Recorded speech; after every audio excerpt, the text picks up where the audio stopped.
ओम शांति। 1/8/2025।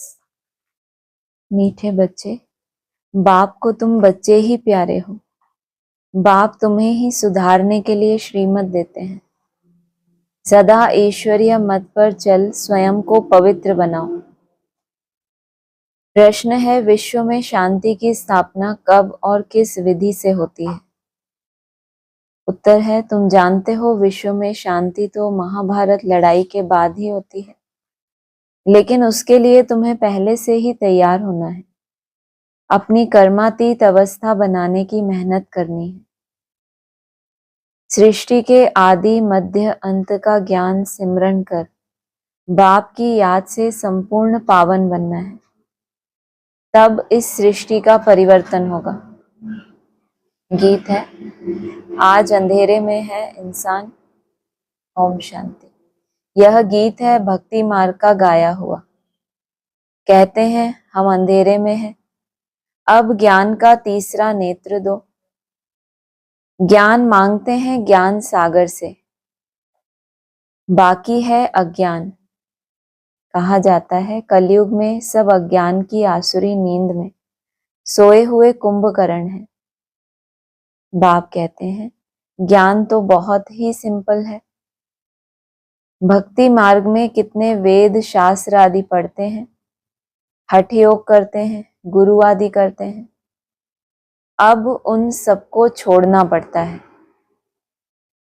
क्योंकि वह कभी राज योग सिखला न सके। बाप ही तो राजाई देंगे, मनुष्य मनुष्य को दे न सके। परंतु उसके लिए ही सन्यासी कहते हैं काग भिष्टा समान सुख है, क्योंकि खुद घर बार छोड़ भागते हैं।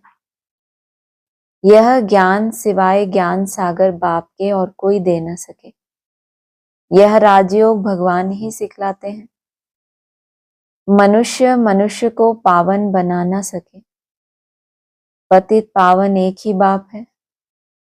मनुष्य भक्ति मार्ग में कितना फंसे हुए हैं। जन्म जन्मांतर से भक्ति करते आए हैं।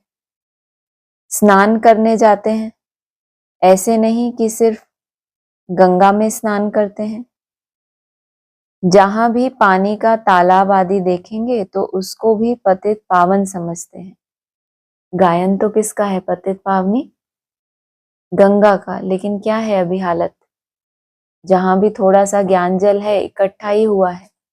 ऐसा नहीं बहता पानी है तो शुद्ध है। कहाँ भी थोड़ा ज्ञान जल इकट्ठा है तो क्या समझ लेते हैं ये पतित पावन है। तो जरूर उनकी बुद्धि में जितना ज्ञान है उससे तो ज्यादा ही है उस तालाब में, तभी तो उसको क्या समझते हैं इनसे उद्धार होगा। यहाँ भी गौमुख है, झरने से पानी आता है। जैसे कुएं में पानी आता है तो उनको पतित पावनी गंगा थोड़े ही कहेंगे। मनुष्य समझते हैं यह भी तीर्थ है। बहुत मनुष्य भावना से वहां जाकर स्नान आदि करते हैं। तुम बच्चों को अभी ज्ञान मिला है, तुम बतलाते हो तो भी मानते नहीं। अपना देह अहंकार बहुत है। हम इतने शास्त्र पढ़े हैं। बाप कहते हैं यह पढ़ा हुआ सब भूलो। कौन से वेद शास्त्र पढ़े हैं इन्होंने? हाँ, मुरली और वाणियां जो भी इन्होंने पढ़ी हैं उसका ही नशा रहता है कि हमने पढ़ा बहुत है। बाप कहते हैं यह पढ़ा हुआ सब भूलो। अब इन सब बातों का मनुष्यों को कैसे पता पड़े, इसीलिए बाबा कहते हैं ऐसी ऐसी पॉइंट्स लिखकर एरोप्लेन द्वारा गिराओ। तुम खुद नीची स्टेज में हो, आत्मा रूपी एरोप्लेन, तो फिर दूसरों को कितनी भी अच्छी अच्छी पॉइंट्स निकाल के सुनाओगे तो कोई असर होगा? तो कहाँ से गिराओ पर्चे पॉइंट्स निकाल के। जैसे आजकल कहते हैं विश्व में शांति कैसे हो, कोई ने राय दी तो उनको इनाम मिलता रहता है। अब वह शांति की स्थापना तो कर न सके। शांति है कहाँ? झूठी प्राइज देते रहते हैं। अब तुम जानते हो विश्व में शांति तो होती है लड़ाई के बाद। यह लड़ाई तो कोई भी समय लग सकती है, ऐसी तैयारी है। विनाश की क्या है? पूरी तैयारी है, किसी भी समय लग सकती है। देरी कहाँ है? सिर्फ तुम बच्चों की ही देरी है। जब तुम बच्चे कर्मातीत अवस्था को पाओ, इसमें ही मेहनत है। बाप कहते हैं मामेकम याद करो और गृहस्थ व्यवहार में रहते कमल फूल समान पवित्र बनो और सृष्टि के आदि मध्य अंत का ज्ञान सिमरन करते रहो। तुम लिख भी सकते हो ड्रामा अनुसार कल पहले माफिक विश्व में शांति स्थापन हो जाएगी। तुम यह भी समझा सकते हो कि विश्व में शांति तो सतयुग में होती है, यहाँ जरूर अशांति रहेगी। परंतु कई हैं जो तुम्हारी बातों पर विश्वास नहीं करते, क्योंकि उनको स्वर्ग में आना ही नहीं तो श्रीमत पर चलेंगे नहीं। यहाँ भी बहुत हैं जो श्रीमत पर पवित्र रह नहीं सकते। ऊंच से ऊंच भगवान की तुमको मत मिलती है, कोई की चलन अच्छी नहीं होती तो कहते हैं ना तुमको ईश्वर अच्छी मत दे। अभी तुमको ईश्वरीय मत पर चलना चाहिए। दुनिया में किसी की बुद्धि खराब होती है तो उसके लिए भी क्या शुभ भावना रखते हैं कि भगवान तुमको क्या दे, सद्बुद्धि दे। दुनिया में तो ऐसा ही कहते हैं ना, कोई बिगड़ा हुआ बच्चा होता है तो क्या कहते हैं माँ बाप, वरना वो बुद्धि मिलना भी क्या है अपने आप में। हमको तो बुद्धि में जो मिल गई, जो मत आपको मिल गई कि कैसे कैसे चलना है, श्रेष्ठ बुद्धि मिलना, वो भी क्या है, एक बहुत बड़ा वरदान है, बुद्धि की दात मिलना। बाप कहते हैं 63 जन्म तुमने विषय सागर में गोते खाए हैं, बच्चों से बात करते हैं। बच्चों को ही बाप सुधारेंगे ना, सारी दुनिया को कैसे सुधारेंगे। बाहर वालों को कहेंगे बच्चों से समझो। बाप बाहर वालों से बात नहीं कर सकते। बाप को बच्चे ही प्यारे लगते हैं, सौतेले बच्चे थोड़े ही लगेंगे। लौकिक बाप भी सपूत बच्चों को धन देते हैं। सब बच्चे समान तो नहीं बनेंगे, नहीं होंगे। बाप भी कहते हैं जो मेरे बनते हैं उन्हों को ही मैं वर्षा देता हूँ, जो मेरे नहीं बनते वह हजम नहीं कर सकेंगे। सोचते हैं ना बाप के बने कैसे, कैसे पता चले बाप के बने कि नहीं बने। जो बाप के नहीं बनेंगे उनको क्या होगा, जो भी तुम ये मत दोगे, कहाँ दी जाती है, बुद्धि में। जैसे पेट कोई भी चीज को डाइजेस्ट करता है, ऐसे बुद्धि भी क्या है, बुद्धि रूपी पेट कहा जाता है। तो इसमें भी क्या होता है, डाइजेस्ट हो जाती है कोई चीज तो क्या होता है, ताकत आती है ना। किसी को खाना बहुत अच्छा खाओ और पचे ही ना तो ताकत आएगी। तो ऐसे ही ये जो आपको ज्ञान तो बहुत रिफाइन मिल रहा है, सद्बुद्धि मिल रही है, और आपका अपना कोई मंथन ही नहीं है। कभी आपने स्वीकार ही नहीं किया उस मंथन को, अपने तरह से उसका चिंतन ही नहीं किया कि मेरे जीवन में ये पॉइंट कहाँ पे है, इससे मेरी कैसे तरक्की हो सकती है। तो वो आपका खून नहीं है, इसका मतलब आपके अंदर बाप का खून दौड़ नहीं रहा। आप ले तो रहे हो, जैसे किसी को बॉटल चढ़ा दी जाती है तो उसके अंदर जा तो रहा है लेकिन अपना कुछ बन ही नहीं रहा, तो वो कितना रहेगा।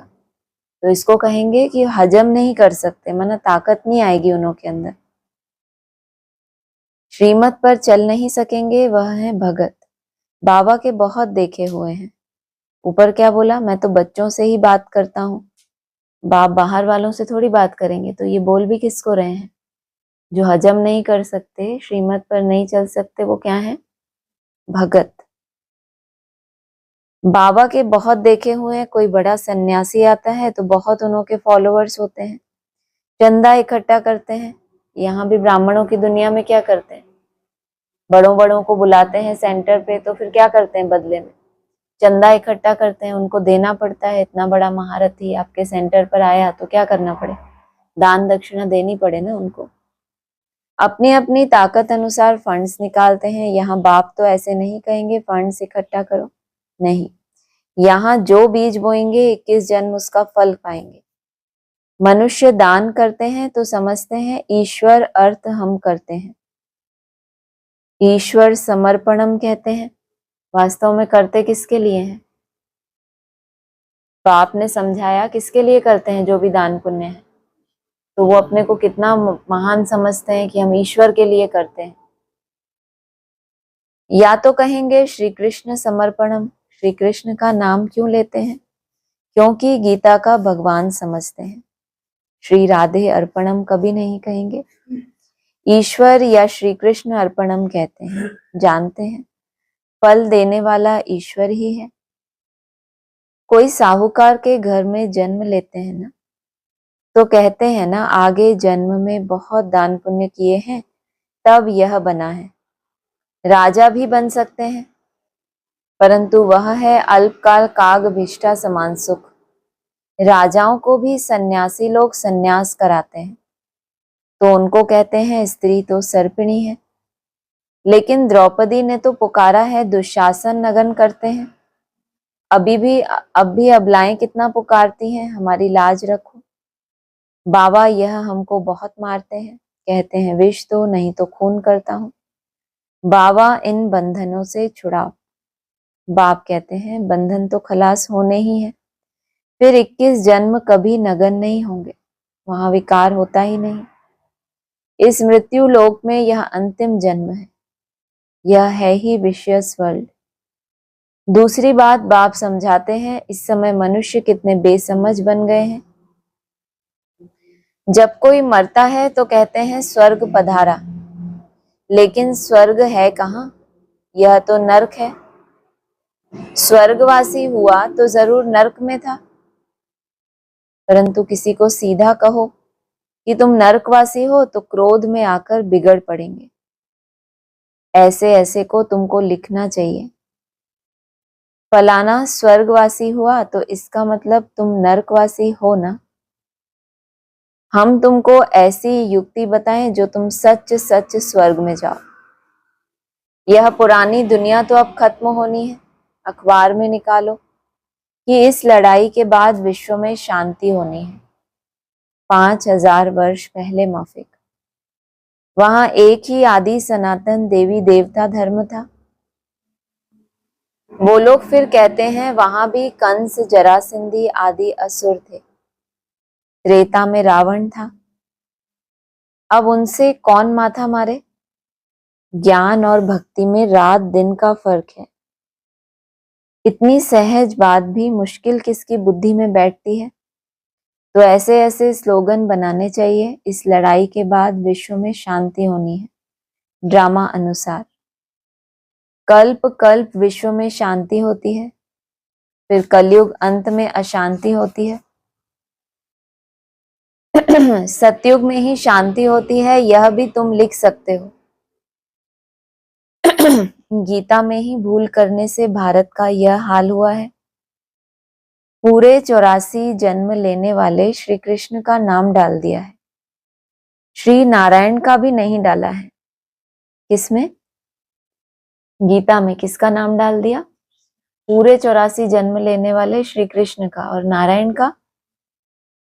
नारायण का क्यों नहीं डाला? नारायण का तो फिर भी 84 जन्मों में से कुछ दिन कम कहेंगे ना। नारायण तो कब तैयार होता है? जब श्री कृष्ण और नारायण का कंट्रास्ट करते हैं तो क्या बताते हैं? Next to God is Shankar, next to God is Krishna, फिर थर्ड नंबर पे कहते हैं next to God is Narayan. तो वो पहले कितने कला है?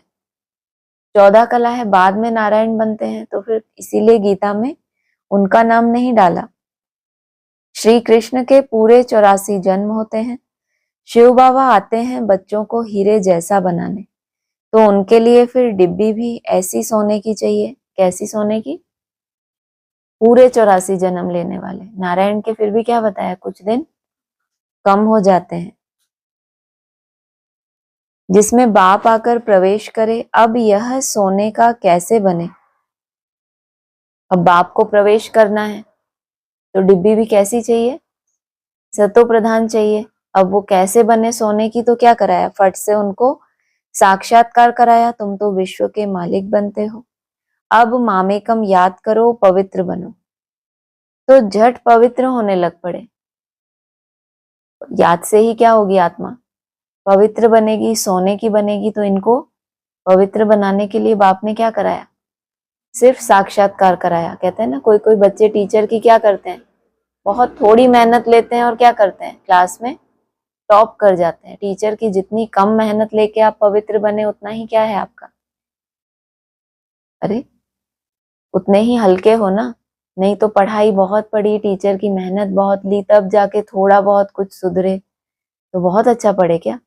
कम से कम टीचर की मेहनत और अच्छे से अच्छा पाठ बजाए।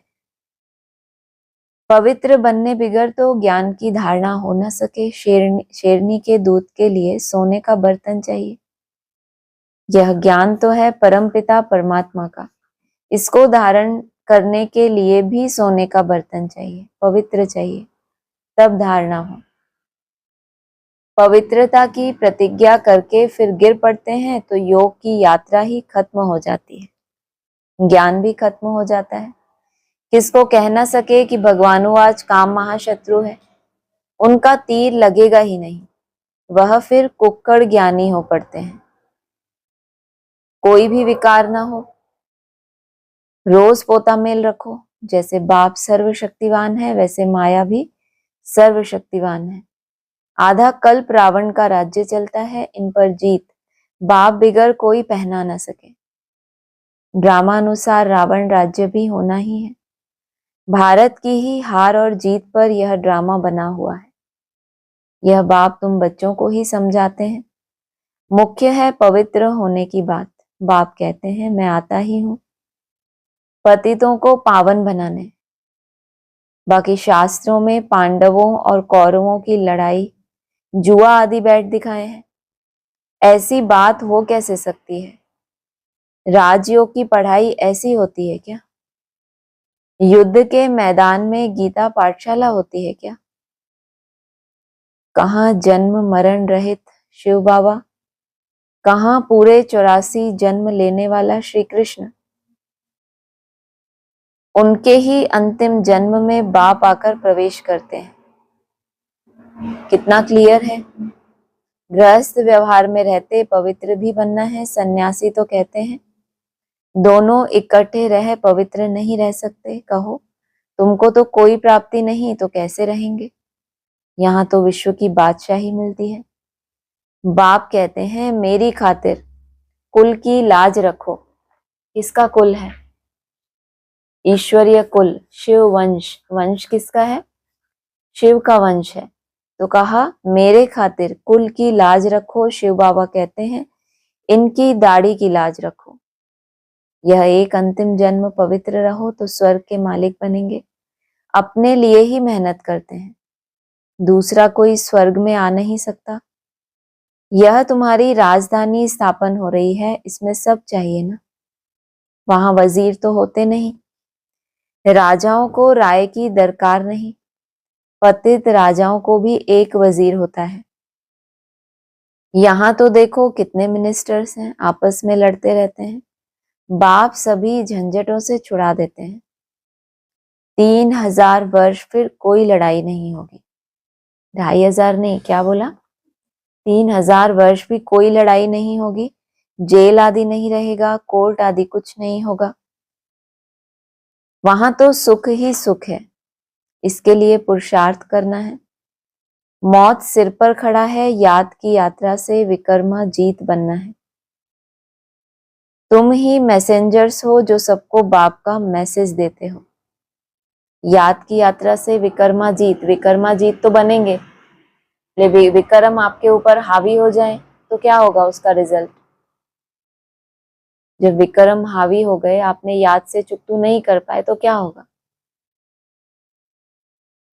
जो सजाएं हैं, जो कर्म भोग हैं, जो मनसा में हिसाब किताब है ढेर के ढेर, तो ये क्या है? विकर्मों का रिजल्ट है ना। और याद की यात्रा इतनी बढ़ गई तो विकर्मों को जीत लिया। विकर्म तो है हमारे किए हुए, लेकिन यात्रा इतनी अच्छी हो गई, रिफाइन हो गई, तो विकर्मों को क्या कर लिया आपने? जीत लिया। माना दूर से ही माया भाग गई। बाकी भोग भोग के पावन बनना, इसको ये नहीं कहेंगे कि विकर्मों को जीत लिया, ये तो कहेंगे विकर्मों को भोग लिया, बहुत सहन कर लिया। अच्छा, मीठे मीठे सिक्की लदे बच्चों प्रति माता पिता बाप दादा का याद प्यार गुड मॉर्निंग। रूहानी बाप की रूहानी बच्चों को नमस्ते। रूहानी बच्चों की रूहानी बाप दादा को नमस्ते। धारणा के लिए मुख्य सार है, ज्ञान की धारणा करने के लिए पवित्र बन बुद्धि रूपी बर्तन को स्वच्छ बनाना है। सिर्फ कुक्कड़ ज्ञानी नहीं बनना, डायरेक्ट बाप के आगे अपना सब कुछ अर्पण कर श्रीमत पर चलकर 21 जन्मों के लिए राजाई पद लेना है। वरदान है हर शक्ति को कार्य में लगाकर वृद्धि करने वाले श्रेष्ठ धनवान या समझदार भव। समझदार बच्चे हर शक्ति को कार्य में लगाने की विधि जानते हैं। जो जितना शक्तियों को कार्य में लगाते हैं उतना उनकी वह शक्तियां क्या होती हैं, कैसे वृद्धि को पाएंगी? कभी प्रयोग किया है इसका कि हमने ये शक्ति को प्रयोग किया, यूज किया तो ये हमारी बढ़ गई? कौन सी शक्ति है जो बढ़ गई आपकी? कोई एक?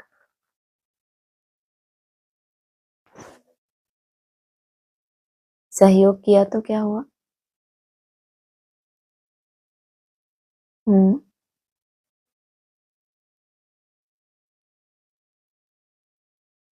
ये हमने सहयोग किया तो हमको ये हल्कापन आया, क्योंकि दुआएं मिली ना दूसरों की। जब दूसरों की आपको दुआएं मिलती हैं तो क्या होता है, दुआएं लिफ्ट का काम करती हैं, बाबा ने कहा। तो जो समझदार बच्चे हैं हर शक्ति को कार्य में लगाने की विधि जानते हैं। तन की शक्ति भी है, मन की शक्ति है, फिर धन भी है, प्योरिटी का धन है, ज्ञान का धन है, स्थूल धन है जिनके पास। उसकी विधि क्या है, उसको कैसे, मेरे पास क्या है, उसमें से कौन सी शक्ति है, उसको किस विधि से यूज करना है। जो जितना शक्तियों को कार्य में लगाते हैं उतना उनकी वह शक्तियां वृद्धि को प्राप्त होती हैं। सहन शक्ति की बात आई कि जितना सहन करते जाते हैं उतना वृद्धि को पाती जाती है।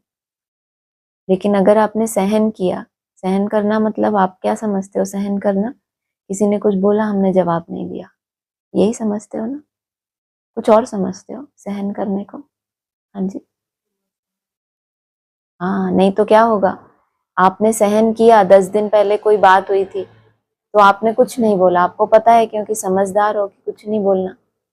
कोई ना कोई ऐसी स्थिति परिस्थिति बनेगी, आपने अगर नहीं समाया, जब आपको मौका मिलेगा बस्ट क्या होगा, वो आपके मुख से निकलेगा कि मेरे साथ ऐसे ऐसे हुआ, इन्होंने ऐसे ऐसे किया, मैंने कुछ नहीं बोला। बाबा ने हमें थोड़ी सिखाया कुछ बोलना। इनडायरेक्टली क्या कर रहे हैं, सहन शक्ति है तो वो उसकी नेचुरल होती है। वो बखान करेगा कभी कि मेरे साथ तो इतना इतना ऐसा हुआ है कि बात मत पूछो, जब मैं आई थी तब मेरे साथ ऐसे ऐसे पेपर हुए। कभी उसकी बुद्धि में ही नहीं रहेगा वो। क्यों? क्योंकि उसकी नेचर है वो। जैसे नेचर क्रोध करना, किसी की नेचर, किसी को गंभीर रहना नेचर में होता है, तो उसको ऐसा लगता है कि मैं कोई विशेष पुरुषार्थ कर रहा हूँ। उसके लिए बहुत नेचुरल होता है चुप रहना, कम बोलना, या जो भी हर एक का अपना अपना होता है। उनको नहीं महसूस होता कि मैंने कुछ किया। जब तक आपके अंदर सहन शक्ति का रूप नहीं है, लेकिन आप क्या कर रहे हो, अपने आप को धारण करने के लिए पुश कर रहे हो कि हाँ कर, कुछ नहीं बोलना, लेकिन अंदर में नहीं शुभ भावना है, सामने वाले के लिए भरे हुए हो कि मेरे को जब मौका मिलेगा तो अच्छे से इसकी रिपोर्ट करूंगा। और वो करते भी हो, वो आपके मुख से निकलता भी है कभी ना कभी, किया तो था सहन, कितने महीने हो जाते हैं, साल हो जाते हैं, तब भी मुख से निकलता है। इतने साल पहले जब मैं आई थी ना, तो फलानी आत्मा ने मुझे ऐसे बोला, इन्होंने मुझे ऐसा दिया, इन्होंने ये खाने को नहीं दिया, वो नहीं, सब याद रहता है दिमाग में। बाबा ने मुरली में एग्जाम्पल दिया, कोई को केला नहीं मिलता, कोई मतलब स्थूल चीज के लिए भी वो आप भूलते नहीं हो। सोचो आप, इसको आप कहते हो सहन शक्ति, ये है सहन शक्ति। फिर तो शहंशाह बन जाना चाहिए। अगर हम सहन भी करते जा रहे हैं, फिर वो शक्ति बढ़ती भी जा रही है, तो फिर हम क्या होने चाहिए? मन बुद्धि के, कम से कम अपने मन के क्या होने चाहिए? सहन करते हैं ना बहुत, तो सहन करते करते क्या बन जाना चाहिए? अपने मन के क्या बन जाना चाहिए? सहनशाह बन जाना चाहिए, क्योंकि आपको लगता है हमारी सहन शक्ति बहुत बढ़ रही है। अपनी कमजोरियां बताएंगे सब हमें कि हम तो बहुत कमजोर हैं, इनको जरा सा इशारा दो आप कि ये आपका थोड़ा ठीक नहीं है, झट आपको सफाई देने आ जाएंगे, मेरा ऐसा नहीं, मेरा ऐसा नहीं। और जब सभा लगेगी तो क्या बोलेंगे, अभी तो हमारे अंदर बहुत कमजोरियां हैं। तो ये दिल से निकल रहा है या यहाँ से निकल रहा है? बुद्धि में पता है, बाप के सामने अपना पोता मेल रखेंगे तो हम बहुत निरहंकारी कहलाएंगे। मुझ निर्गुण हारे में क्या है, कोई गुण नहीं है। और जब आपको थोड़ा सा कोई इशारा दे तो क्या हो, आप अपनी सफाई देने लगो। तो इससे क्या पता चलता है, आपने अभी तक उस मैंपन को त्यागा है कि मैं जिस परिवर्तन की राह पे आ गया, तो यहाँ मुझे यही सीखना है। किसी से भी इशारा मिलता है तो कल क्या बोला था? नहीं, राज युक्त होकर उठाना उसको। इसका मतलब आप नाराज होते हो कहीं ना कहीं, मुझे ऐसे बोला तो अपनी सफाई देने पहुंच जाते हो, ऐसा है ना, ऐसा है ना, इसीलिए ऐसा है, ताकि सामने वाले को पता। अरे एक्सेप्ट करने में बुराई है कोई? कि हाँ जी, हाँ जी शब्द अच्छा है या अपनी सफाई देना बहुत अच्छा लगता है? तो सोचो आप। और फिर कर हम क्या कहें कि हमारी सहन शक्ति बढ़ती जा रही। अगर सहन शक्ति बढ़ेगी तो आप अपने मन के क्या बन जाओगे, ये रिजल्ट निकलेगी, शहंशाह। आपको लगेगा मेरा मन क्या है, कम से कम मेरा मन तो मेरे अधीन है, और कोई मेरी सुने ना सुने, सबके बीच में जैसी भी मेरी वो हो, लेकिन कम से कम मेरा मन, मेरे इतने सेकंड बढ़ गए पहले से, मेरा ये गैप बढ़ता जा रहा है। माना मन के क्या बन रही हूँ मैं, शहंशाह बन रही हूँ। तो कहा शक्तियों को कार्य में लगाते हैं उनका उतना उनकी वह शक्तियां वृद्धि को प्राप्त होती हैं। माना शक्ति को धारण करने के साथ बहुत पॉजिटिव चिंतन चाहिए। कोई परिस्थिति आपने अपने अंदर समा ली कि चलो जो हो गया सब कल्याणकारी है, लेकिन अच्छा चिंतन नहीं किया कि क्या कल्याण हुआ। तो जब भी आपके वो आपने अंदर तो रख लिया, लेकिन बाबा ने एक शब्द और बोला है, नेगेटिव बात को नेगेटिव करके नहीं समा दो कि ये तो ऐसा ही है, ठीक है ना। एक तो जब भी आपको मौका मिलेगा वो नेगेटिविटी क्या होगी, क्योंकि आपको साफ होना है ना अंदर से। तो कोई भी बात को समाना भी है तो कैसा करके कि इसके पीछे कैसे मेरा कल्याण था, इस परिस्थिति से मैंने क्या सीखा, और इसमें भूल मेरी ही थी। इतना अच्छे से अपनी चेकिंग करके फिर उस बात को समाना। हो ही नहीं सकता कि कभी वो आपकी स्मृति में भी आ जाए। गंदगी होती है, उसको बाहर निकलना होता है, तो वो आती है। जैसे शरीर में गंदगी भर जाती है तो क्या करता है वो, बाहर निकालने के लिए पूरी ताकत लगाता है। ऐसे मन बुद्धि में भी है। नेगेटिव कोई बात को आपने समा लिया, ये तो है ही ऐसा, वो कभी ना कभी आपके मुख से निकलेगा। इसलिए आपके साथ जो भी कुछ होता है उसको ऐसे मत समाओ जैसे दुनिया में समा लेती हैं। माताएं होती है ना, बहुत सहन करती हैं।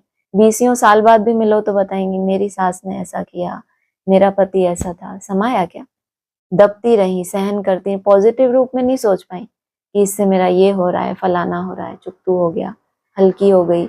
ऐसा कुछ सोच के अगर करें तो कितनी खुश रहें। लेकिन कभी देखिए एक आध कोई सैंपल ऐसी, कितने भी साल हो जाएंगे फिर भी वही दुख उनको। इसको नहीं कहेंगे कि आपने बहुत पॉजिटिव करके समाया। तो कहा कि ऐसा ईश्वरीय बजट बनाओ जो विश्व की हर आत्मा आप द्वारा कुछ न कुछ प्राप्ति करके आपके गुणगान करे। अभी तो आप क्या कर रहे हो, अपने ही गुणगान कर रहे हो।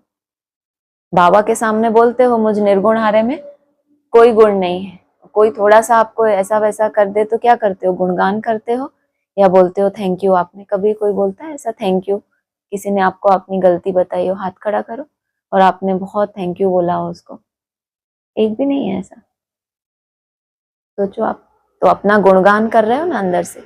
नहीं तो झुक जाना चाहिए ऐसों के सामने कि अरे वाह ये कितना मेरा शुभ चिंतक है। तो अभी क्या हो रहा है, विश्व की हर आत्मा आप द्वारा कुछ न कुछ प्राप्ति करके आपके गुणगान करे। सभी को कुछ न कुछ देना ही है, चाहे मुक्ति दो चाहे जीवन मुक्ति दो। ईश्वरीय बजट बनाकर सर्व शक्तियों की बचत कर जमा करो, और जमा हुई शक्ति द्वारा सर्व आत्माओं को भिखारीपन से, दुख अशांति से मुक्त करो। स्लोगन है, शुद्ध संकल्पों को अपने जीवन का अनमोल खजाना बना लो तो माला माल बन जाएंगे। जो शक्तियां हैं बढ़ेंगी कैसे? शुद्ध संकल्पों का क्या हो, खजाना हो, कमी ना पड़ जाए कि इतना व्यर्थ चल रहा है, क्या अच्छा सोचूं, अरे छोड़ो कुछ नहीं सोचती। तो वो जो अच्छा नहीं सोचा वो नेगेटिव ही अंदर चला गया आपके। फिर जितना बीज में टिकोगे वो क्या होगा, वो नेगेटिविटी आपके अंदर पकती चली जाएगी। तो शुद्ध संकल्पों का भी क्या चाहिए, प्रे है आपके पास, हाँ तो करते रहो बीच बीच में। मातेश्वरी जी के महावाक्य हैं, अब विकर्म बनाने की कंपटीशन नहीं करनी। पहले पहले तो अपने पास यह एम अवश्य रखनी है कि हमको किस भी रीति से अपने विकारों को वश करना है, तब ही ईश्वरीय सुख शांति में रह सकते हैं। अपना मुख्य पुरुषार्थ है खुद शांति में रहकर औरों को शांति में लाना। इसमें सहन शक्ति जरूर चाहिए। कौन सी सुख शांति में रह सकते हैं? कौन सी सुख शांति बताया? ईश्वरीय सुख शांति। हमें भी तो सुख और शांति मिलती है ना अपनी तरह की। किसी को बहुत किसी के ऊपर भरा हुआ है, वो जब उसके ऊपर फूट जाता है तो उसको क्या मिलता है? शांति मिलती है। किसी से ईर्ष्या द्वेष है, उसको डांट पड़ जाए तो कितनी खुशी मिलती है, थोड़ी शांति मिलती है?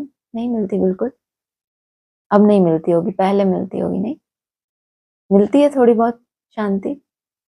ना हाँ ना ही बोल दो। इतना कॉन्फिडेंस है कि हमें कोई फर्क नहीं पड़ता, हम ईश्वरीय शांति में रहते हैं। ना हाँ बोल रहे हैं ना बोल रहे हैं।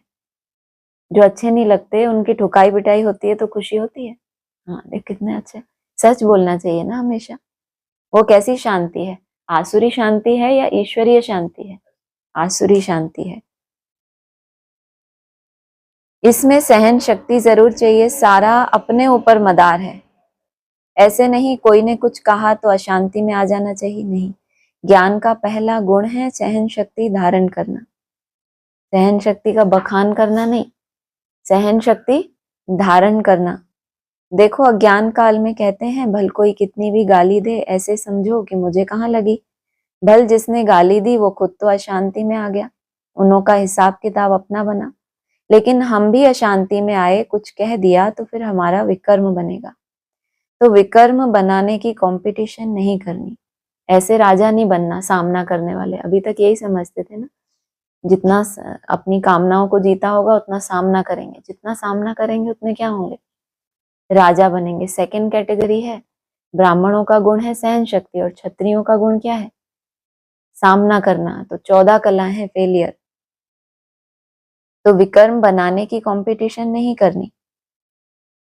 अपने को तो विकर्मों को भस्म करना है, ना कि बनाना है। ऐसे विकर्म तो जन्म जन्मांतर बनाते आए और दुख उठाते आए। वहां हिस्ट्री में जब बड़े बड़े बने तो उन्होंने क्या बहुत सहन किया। ये तो जन्म जन्मांतर जब स्मृति नहीं थी तो वैसा चलता आया, लेकिन अभी क्या करना है? सहनशीलता को धारण। अब तो नॉलेज मिल रही है, इन 5 विकारों को जीतो। विकारों का भी बड़ा विस्तार है, बहुत सूक्ष्म रीति से आते हैं। है बहुत बड़ा विस्तार विकारों का। और आते कैसे हैं? एकदम जैसे सूक्ष्म रूप से आते हैं, आपको पता ही नहीं पड़ता।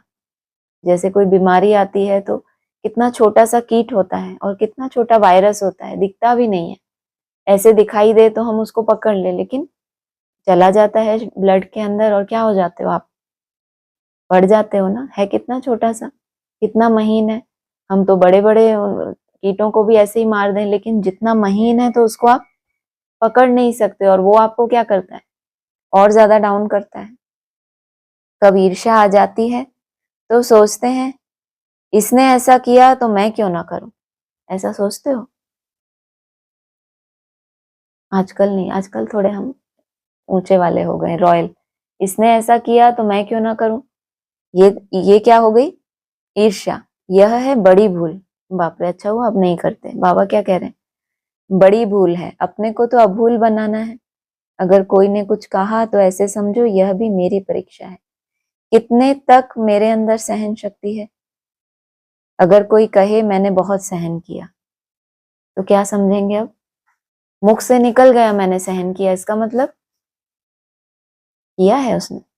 मुख से निकला इसका मतलब मजबूरी है ना। कोई बहुत तकलीफ में होता है, कर्म भोग में होता है, उसके मुख से बार बार निकलता है कर्म भोग, इसका मतलब उससे अब सहन नहीं हो रहा। जो अपने कर्म भोग को सहन करते जाते हैं उनके मुख से निकलता है कभी? वो उनको पता है मेरे ही हिसाब किताब है, याद से चुकतू होंगे, अपने समय पे होंगे और ग्रह दशा सब पता है उनको। तो कभी मुख से बोलेंगे कि अरे मेरा तो ये है वो है। तो निकल रहा है इसका मतलब अभी उसको जीता नहीं है आपने। अभी कुछ ना कुछ वो आपकी मन बुद्धि को प्रभावित कर रहा है। सिर्फ मन बुद्धि को नहीं, वाचा में भी आ रहा है, बहुतों के सामने बखान कर रहे हैं। इसका मतलब आपने उसको अभी जीता नहीं है। तो कहा अगर कोई कहे मैंने बहुत सहन किया, एक बार भी जोश आ गया। वो एक बार भी क्यों आया? क्योंकि क्या था? वो अपने आप को पॉजिटिव चिंतन करके नहीं सहन कर रहा था। बस बाबा ने बोला ना कुछ नहीं बोलना, ये तो है ही ऐसा, ये कैसे हैं, ये ऐसे हैं, छोड़ो मुझे क्या। नेगेटिव सोच के और फिर अपने आप को दबा लिया, तो वो जोश के रूप में कभी ना कभी बाहर आएगा। एक बार भी जोश आ गया तो आखिरीन फेल हो गया। लो बेचारे को एक ही बार आया, क्या हुआ? पृथ्वीराज चौहान क्या हुआ? एक ही बार हारा था ना, लेकिन अंधा तो हो गया फिर भी, तो कहा फेल हो गया। जिसने कहा उसने अपना बिगाड़ा, परंतु अपने को तो बनाना है, ना कि बिगाड़ना है। इसलिए अच्छा पुरुषार्थ कर जन्म जन्मांतर के लिए अच्छी प्रारब्ध बनानी है। बाकी जो विकारों के वश हैं, गोया उनमें भूत प्रवेश है। भूतों की भाषा ही ऐसे निकलती है, परंतु जो दैवी सोल्स हैं उनकी भाषा दैवी ही निकलेगी।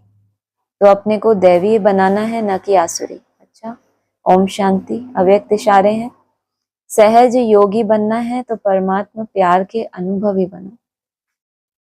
परमात्मा प्यार के अनुभवी बनो तो इसी अनुभव से सहज योगी बन उड़ते रहेंगे। परमात्मा प्यार उड़ाने का साधन है। परमात्मा प्यार उड़ाने का साधन है। परमात्मा तो सब बच्चों को प्यार करता है, उसका नाम ही क्या है? प्यार का सागर, कल्याणकारी शिव। तो फिर बाबा कह रहे हैं सहज योगी बन, तुम भी उड़ते रहेंगे। तो बाबा तो हमसे प्यार करते हैं, सबको नहीं पता क्या ये बात? नहीं पता आपको? नहीं करते। कौन ऐसा है जो कहता है बाबा हमसे प्यार नहीं करते? कोई भी हाँ नहीं कह रहा। फिर परमात्मा प्यार के अनुभवी हैं हम। अनुभवी क्या होता है? अरे कुछ पता ही नहीं, बस इतना पता है बाबा हमसे प्यार करते हैं, इतना पता है। प्यार का अनुभव कैसे किया आपने? कैसे पता चला कि भगवान का मेरे से प्यार है? जब इस यात्रा जहां पर तुम अभी हो, कहना भगवान भक्ति मार्ग में कहते हैं भगवान इनको सद्बुद्धि दो, भगवान इनको कुछ अकल दो। और बाकी ब्राह्मणों की दुनिया के मुकाबले तुमको ईश्वरीय बुद्धि दी उसने। जो ईश्वर की मन और बुद्धि में है, कैसे दुनिया की स्थापना होनी है, कैसे विनाश होना है, तुमको वो मत मिल गई, तो ये उसका प्यार नहीं है। लेकिन उसके अनुभवी बनना, उसकी स्मृति नहीं होती को क्या होता है? वो प्यार भी मर्ज रूप में रहता है। और जब इमर्ज हो जाए तो क्या होगा? सहज योगी बनकर उड़ते रहेंगे। उड़ने वाले कभी धरनी के आकर्षण में आ नहीं सकते। माया का कितना भी आकर्षित रूप हो, लेकिन वह आकर्षण उड़ती कला वालों के पास पहुंच नहीं सकता। वरना माया में कितनी भी आकर्षण हो, माया वहां तक पहुंच ही नहीं सकती, इतनी ऊंची स्टेज है। सिर्फ है क्या अनुभव? किस बात का? परमात्म प्यार का अनुभव। ओम शांति। हाँ जी, किसी को बोलना है ऑनलाइन?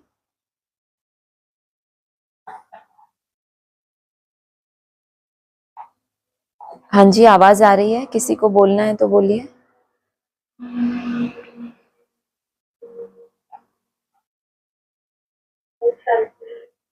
ओम शांति। वो वाला पॉइंट आया ना कि कृष्ण और नारायण का पॉइंट आया ना। हाँ, तो ये पूछना है कि मतलब कृष्ण बनते हैं, नारायण तो नहीं बनते। आपकी आवाज गूंज रही है काफी।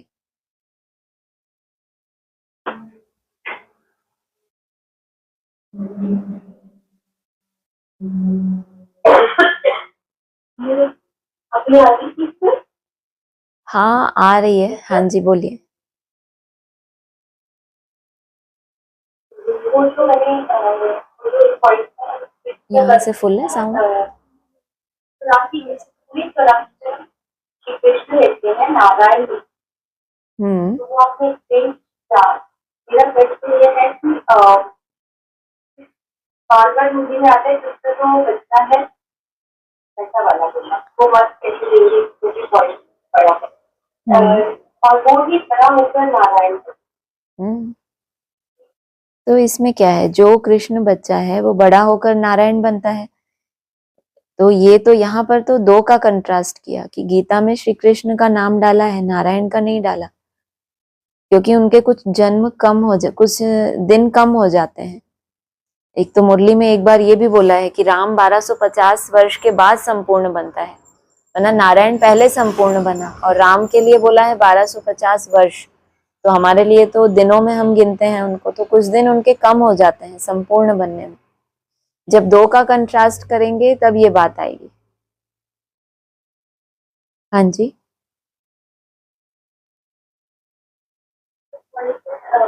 तुम जानते हो कि मंदिर होना चाहिए एक दिल वाला। आपकी आवाज ना बहुत धीरे भी आ रही है और क्लियर भी बिल्कुल नहीं है।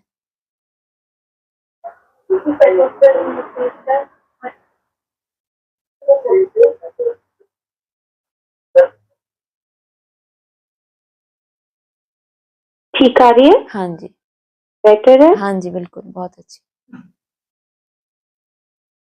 लेकिन हाँ, यहाँ पे क्या वो स्पीकर से वो किया था कनेक्ट, इसलिए शायद गूंज रही थी। हाँ जी, एक मिनट। एक पॉइंट है कि तुम जानते हो कि मंदिर होना चाहिए एक दिल वाला का। हम्म यह एक ही काफी है। लक्ष्मी नारायण के मंदिर से भी क्या होगा?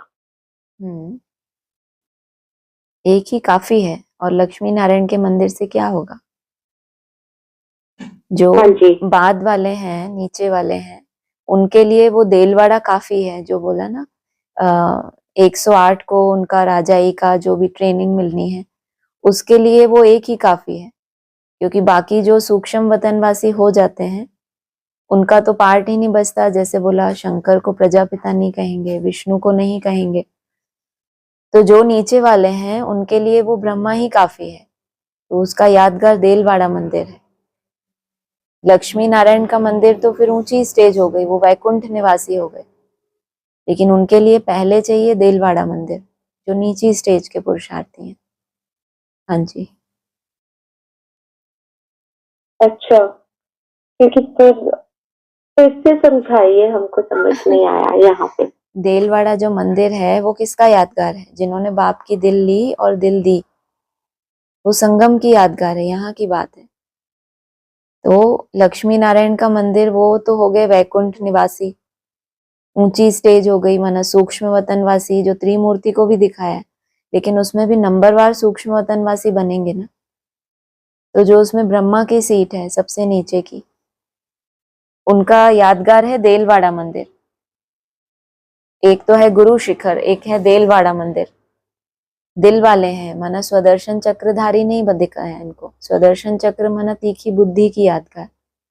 देलवाड़ा मंदिर माना साफ दिल, जो बाबा कहते हैं मुराद हासिल। तो वो बाप की दिल है, तो उस आत्मा का यादगार देलवाड़ा मंदिर, तो वो काफी है। मतलब है तो लक्ष्मी नारायण का मंदिर भी, लेकिन ये काफी है। जो आदर्श बताया भक्ति मार्ग में उनको, जो भी नीचे वाले हैं उन सब के लिए वो एक ही काफी है। जैसे बोला है झाड़ के चित्र में पूरा ज्ञान है सब धर्म वालों का, तो उन सब की हैंडलिंग के लिए वो एक ही काफी है। हाँ जी, हाँ जी, ठीक है। लेकिन उसके उसके आगे आया कि वह शिव का मंदिर बनाते हैं, वह भी अर्थ रहित। उनके ऑक्यूपेशन को तो जानते ही नहीं। हम्म चाहे दुनिया में कहो चाहे ब्राह्मणों की दुनिया में, सब यही समझते हैं ना, शिव बाबा के मंदिर हैं, शिव बाबा का घर है। दूसरों से यही कह के उनको ज्ञान देते हैं ब्राह्मण मोस्टली। लेकिन उसका अर्थ सहित नहीं है। मैं जो हूँ जैसा हूँ ये कहेंगे अर्थ, तो अर्थ सहित नहीं जानते। वो इस समय क्या कर्तव्य कर रहे हैं प्रैक्टिकल में वो नहीं जानते। सिर्फ एक स्थान को शिव बाबा का घर कह दिया, अर्थ तो कोई निकलता ही नहीं। ना वहां आत्माओं की उन्नति हो रही है, ना मुक्ति मिल रही है, ना जीवन मुक्ति। अगर शिव बाबा का घर है तो शिव के घर से क्या मिलना चाहिए? आत्माओं को सुख शांति मिलनी चाहिए, वो भी ईश्वरीय सुख शांति मिलनी चाहिए। लेकिन नहीं मिल रही है तो कहेंगे अर्थ सहित नहीं है, सिर्फ एक स्थान बनाया हुआ है। हाँ जी, हाँ जी। फिर कहा कि जब स्वर्ग में देवताएं हैं तो मंदिर होते नहीं। बिल्कुल। वहां मंदिरों की क्या दरकार है? मंदिर तो होते हैं यादगार। यादगार तो तब बना जाता है जब वो चीज नहीं होती है। स्वर्ग में सब स्व स्थिति वाले थे, सब दिव्य गुणों वाले थे। जब कोई शरीर छोड़ देता है तब उसके मूर्ति रखते हैं, माला चढ़ाते हैं कि अब ये नहीं है, तो उसकी यादगार कायम रहे। तो जब स्वर्ग चला जाता है तो उसकी यादगार कायम रखने के लिए वो मूर्तियां मंदिर बनाते हैं। हाँ जी, हाँ जी। फिर मतलब ये वाला जो पॉइंट आया उसके थोड़े दिनों के बाद वाली मुरली में ऐसे फिर बाबा ने कहा कि जो पुरुषोत्तम बनते हैं वही फिर कनिष्ठ भी बनते हैं, मनुष्यों में सर्वोत्तम है लक्ष्मी नारायण, जिसके मंदिर भी है। तो इसमें प्रश्न क्या है? कि पहले बाबा ने ऐसे बोला कि वो मैंने पहले नोट किया था, पर अभी आपके एक्सप्लेनेशन से ये प्रश्न का कोई मीनिंग नहीं होता, क्योंकि आपने वो बोला ना कि वो एक दिल वाला ही काफी है, वो नीची वाला हो गया, और लक्ष्मी नारायण तो फिर वैकुंठ के हो गए। हाँ जी। क्योंकि उसमें बाबा ने ऐसे कहा था ना कि लक्ष्मी नारायण के मंदिर से भी क्या हो रहा है, हाँ हाँ। कल्याणकारी नहीं है, ऐसा पॉइंट था। ज्यादा और अभी ऊंचा, कहते हैं ज्यादा ऊंचा किसी को टारगेट दे दो वैकुंठ का, पहले क्या करना पड़े, पहले स्वर्ग में तो आए। तो उस तरह से बोला, पहले दिल वाले तो बने, फिर स्वदर्शन चक्रधारी बनेंगे तो लक्ष्मी नारायण के मंदिर से उनका क्या उद्धार होगा। उनके लिए दरकार है पहले दिल वाले तो बने, बाप से दिल तो जुड़े उनकी, बाद में उनको ऊपर का लक्ष्य चाहिए। हाँ जी। हाँ जी, हाँ जी, वो फिर समझ आया ना कि इस हाँ तरह से क्लियर हुआ। जी। फिर एक था कि श्री कृष्ण तो बच्चा था, वह कैसे मत देंगे, जब बड़ा होकर गद्दी पर बैठेगा तब वह मत देगा, मत देने लायक बनेंगे तब तो राज्य चलाएंगे ना। अब शिव बाबा तो कहते हैं मुझे निराकारी दुनिया में याद करो, श्री कृष्ण फिर कहेंगे मुझे स्वर्ग में याद करो। बिल्कुल। माना शिव बाबा जब तक तुम स्वर्ग में नहीं गए तब तक कैसे जानोगे रचयिता रचना के रहस्य। तो जो पहले बोला कि श्री कृष्ण बच्चा है, इस पूरे में से आपका प्रश्न क्या है, पहले आप वो बताओ। पहले यही है कि श्री कृष्ण को हमेशा पहले बच्चा कहते हैं, फिर बड़ा होकर गद्दी पर बैठे तब वो मत दे, लायक बने। पहला वो कि वो बच्चा, क्या समझते हो बच्चा मतलब क्या? पुरुषार्थी। हाँ, बच्चा माना पुरुषार्थी, और धीरे धीरे जैसे जैसे समझ बढ़ती जाती है, प्योरिटी बहुत होती है बच्चे में, महात्मा से भी ऊंच, लेकिन समझदार बनने में इन राधा कृष्ण को कितना बताया, 20-25 वर्ष लग जाते हैं। तो जब समझदार बनेंगे तो पवित्र राजाएं, पवित्र तो थे ही, अब और समझदार बन गए तो रूलिंग कंट्रोलिंग पावर बढ़ती जा रही है।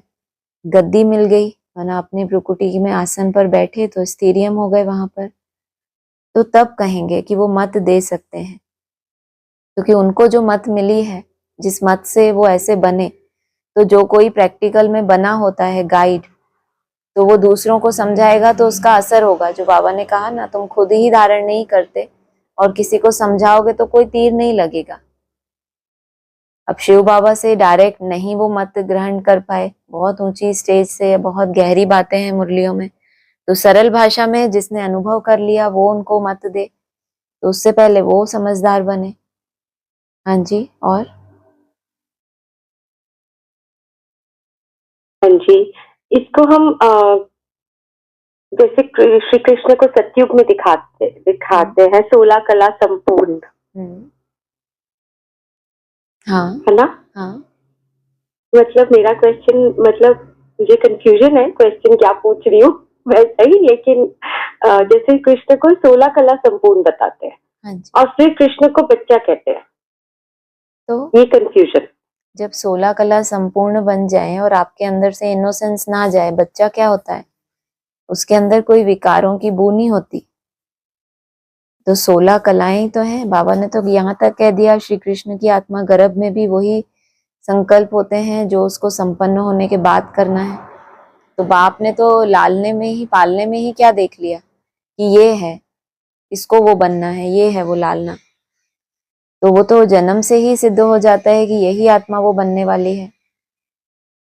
तो 16 कला ही है। जब लक्ष्य, जो अभी क्लासेस में हम सुनते हैं ना, जो आज आप तपस्या का लक्ष्य लेते हो वही आपका स्वरूप बनने वाला है। आज वो आपके लिए तपस्या है, कल वो आपकी स्टेज बन जाएगी, जितना भी आप बड़ा टारगेट लेते हो।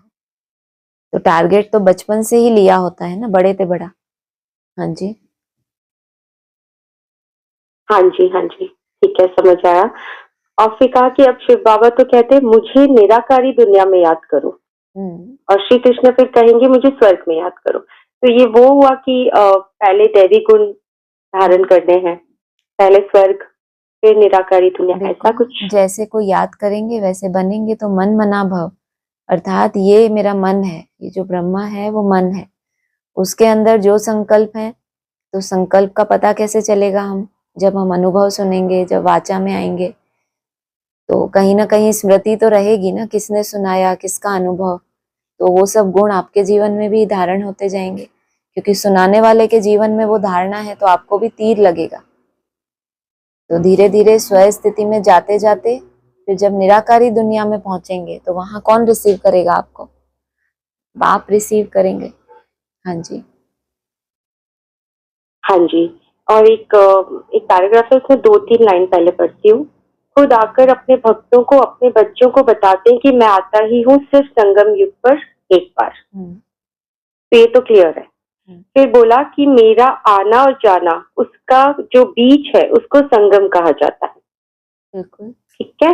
ये क्या बात हुई? मेरा आना और जाना, उसका बीच को संगम कहा बीच जाता है जो, उसको संगम कहा जाता है। बाबा ने कहा उसमें सारा काम हो जाता है, मेरे आने और मेरे जाने के बीच में ही सारा काम हो जाता है। वरना मैं जब आता हूँ, कल कल कल के भी अंत में आता हूँ, अभी उसकी कोई डेट तो नहीं है सामने, लेकिन जब भी आप आएंगे, क्योंकि कहा है कि जब मैं विश्रामपुरी में जाऊंगा फिर तुम ब्रह्मांड के मालिक बन जाएंगे, वरना तुम राज्य करेंगे और मैं चला जाऊंगा, ये भी मुरली में आया है। तो उनके आने और जाने के बीच में ही सारी स्थापना हो जानी है। हाँ जी। अच्छा। हाँ जी। फिर कहा, और सभी आत्माएं तो बहुत भारी जन्म मरण में आती है, मैं एक ही बार आता हूँ। वरना एक एक जन्म आपको भारी पड़ जाए तो क्या कहेंगे? भारी पड़ रहा है ना, एक एक दिन एक एक वर्ष के बराबर लगे, दुख का समय जो होता है वो बहुत बड़ा लगे, बड़ा ही लगता है। तो भारी जन्म मरण में कोई कोई बहुत सहज, कभी अकाल मृत्यु नहीं होती उनकी, संबंध सुखदायी, धन की कमी नहीं, तो इनको नहीं कहेंगे कि बहुत भारी जन्म मरण में आए। हाँ जी, यहाँ का जमा किया हुआ है सारा। हाँ जी। अच्छा। फिर कहा कि मैं सतगुरु भी एक ही हूँ। हाँ, क्या इसमें पूछना है आपको? मतलब वो आगे का मैं पढ़ रही थी ना, तो ये इससे एंडिंग हुआ है कि मैं सतगुरु एक ही हूँ। मतलब ये सारी बात जितना बोला वो तो पूरा बाबा ने अपने लिए कहा ना कि मैं एक ही बार आता हूँ, बिल्कुल। जन्म मरण में नहीं आता हूँ, ये सब बोला। मतलब फिर बोला कि मैं सतगुरु भी एक ही हूँ। है ना, जो इसका क्या सदगति मीनिंग है? करने के दूसरों के निमित्त बने, प्रैक्टिकल में कोई निमित्त बनेगा ना दूसरों के लिए, लेकिन उस आत्मा की सदगति के लिए भी उसकी सदगति का भी तो किसी ने बीड़ा उठाया है ना। तो जो उसको भी सदगति में ले जाए, जिनको बाद में प्रैक्टिकल में बहुतों को सदगति में लेकर जाना है, तो सदगुरु हो गया ना, वो एक ही हो गया। हाँ जी। हाँ जी, ठीक है, हो गया। गया। ओम थैंक यू, शांति। शांति। और किसी को बोलना है?